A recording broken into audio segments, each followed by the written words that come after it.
This is why 75% of coffee shop fails in their first year.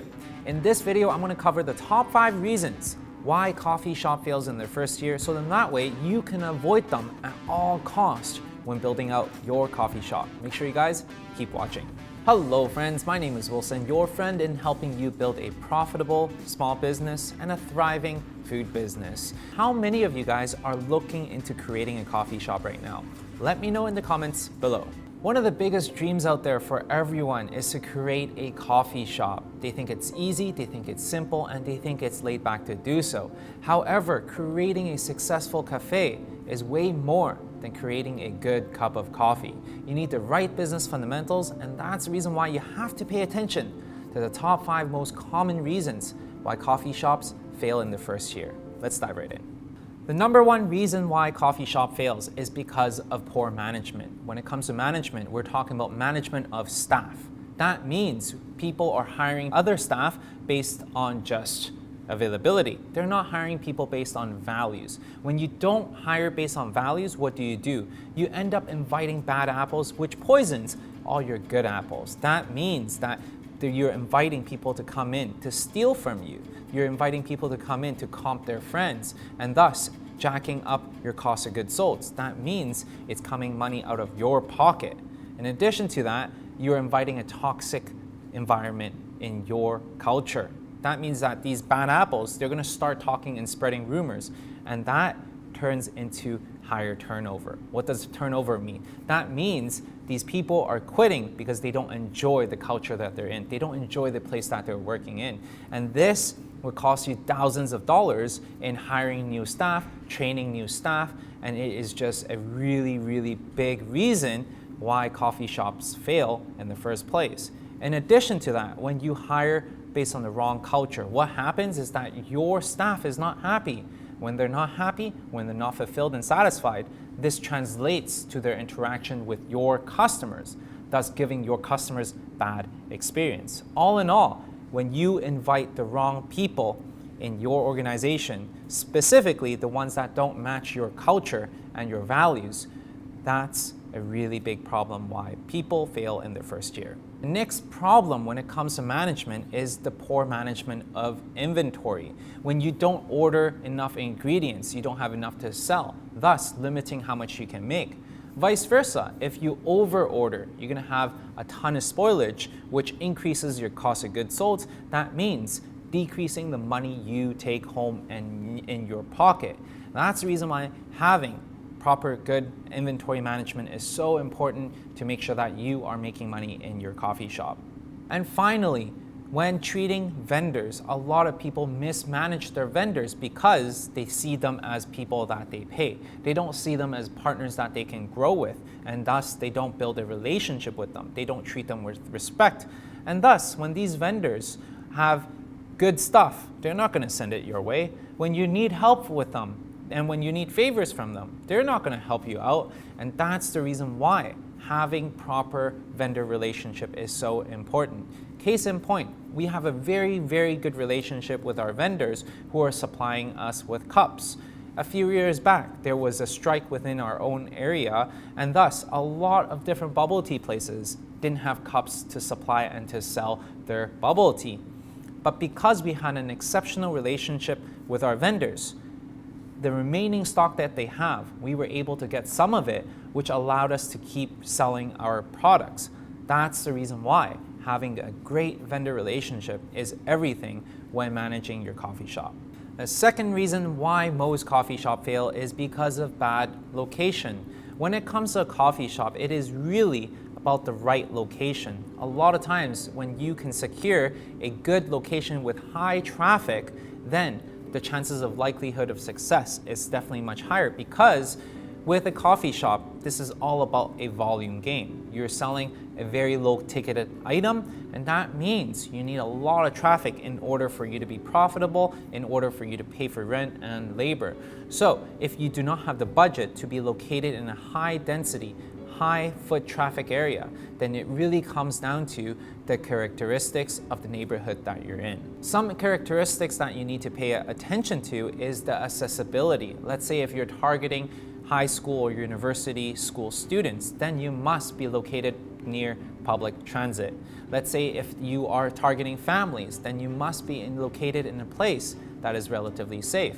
Let's say if you're located at a space where not a lot of residential people are, then who can you sell to? That's the reason why, especially in today's age, you must choose a location that has a high residential density. That means that a lot of people are living around that area. Even though you don't have a lot of walk-by traffic, there's a lot of people living around that area. Thus, you can cater to them through third-party delivery apps. All in all, the secret to the right location is understanding the characteristics of your location and being able to play that to your strengths. If you have high foot traffic, then play that to your strengths. If you're in a neighborhood, then definitely play that to your strengths. So understanding this allows you to build the right product and allows you to serve your customer that much better.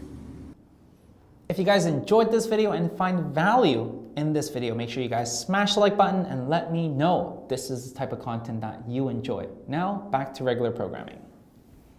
The third reason why most coffee shop fails is because they have no uniqueness. What do I mean by that? When they come into your coffee shop, what makes you different? Now, a lot of people are thinking about, hey, what makes us different is because we're convenient, we're cheaper. Well, I'm telling you, if I were to want cheap, if I were to want convenience, I can make instant coffee at home for only 20 cents. Why would I want to come to your coffee shop?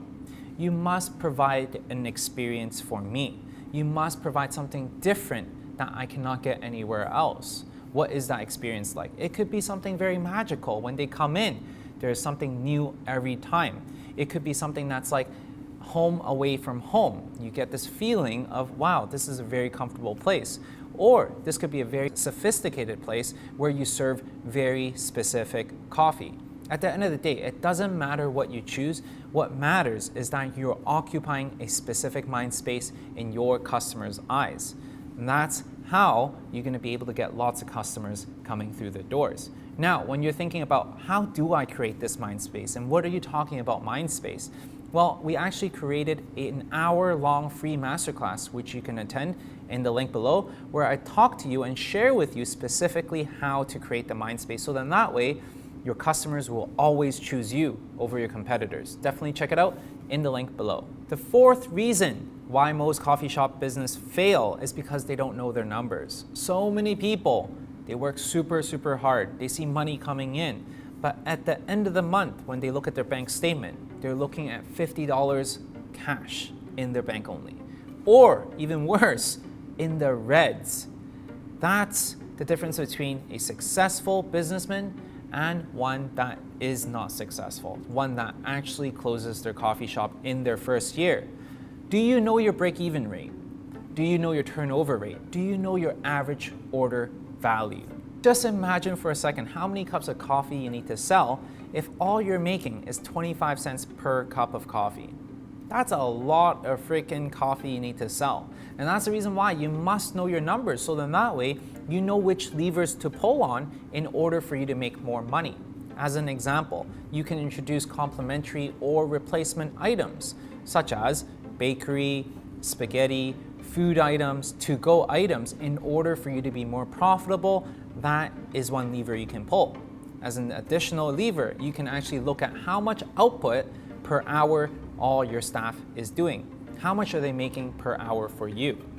And if they're not maximized, then definitely you can stagger their shift in order for you to save some money there. In addition to that, you can be a little bit more creative with your hours of operation. If in the first hour, all you're selling is only a couple cup of coffees and making a couple quarters, then perhaps you can actually cut those hours shorter. So then that way you are actually serving the people that are actually making you money. As an example, when we first started our ice cream shop, we were selling $7 ice creams. But when we started to introduce a $2 cone, our volume went up by 3 times. And on top of that, it is much easier for us to create. Now, when we're talking about this, you might be thinking, $7 ice cream must be making a lot more money than my $2 cones. It is actually not true. The profits that we make from a $7 ice cream versus a $2 ice cream is exactly the same. Because with a $7 ice cream, there was a lot of cost of goods sold. We need to pay for extra packaging, dry ice, extra toppings, and all this amounts to a big sum, which in turn we were only making $1.50 out of the $7. Whereas when we're selling a cone, all we were selling was the waffle cone and the ice cream on top, and that was it. Thus, the cost was substantially lower, and us making $1.50 on this different item. When we're selling two different items, yet both of them making the same amount of money, which one would you want to sell? Of course, the $2 one, because it is much more profitable. This is just an example of the levers that you can pull when you know your numbers. So definitely, you must know your numbers, and this is the foundation of creating any types of business. You need that business plan of yours, so then that way you can plan for success. And that's the reason why you should definitely check out this video where I dive deep into how to create a proper coffee shop business plan. We go through all the business foundations, so then that way you can start off on the right foot. The fifth reason why most coffee shops fail in their first year is because of their mindset. The lack of learning and growth mindset that is required to succeed in today's world, especially with technology increasing and advancing so rapidly. We must always be in the forefront of seeing how we can serve our customers better. Whether it's technology, whether it's menu offering, whatever the case is, we must always have that learning mindset. An interview that I highly recommend you to watch is my friend, Max Mooney, of how he started his coffee shop in Seattle. So definitely check it out. More things that you should learn from is to learn how to market.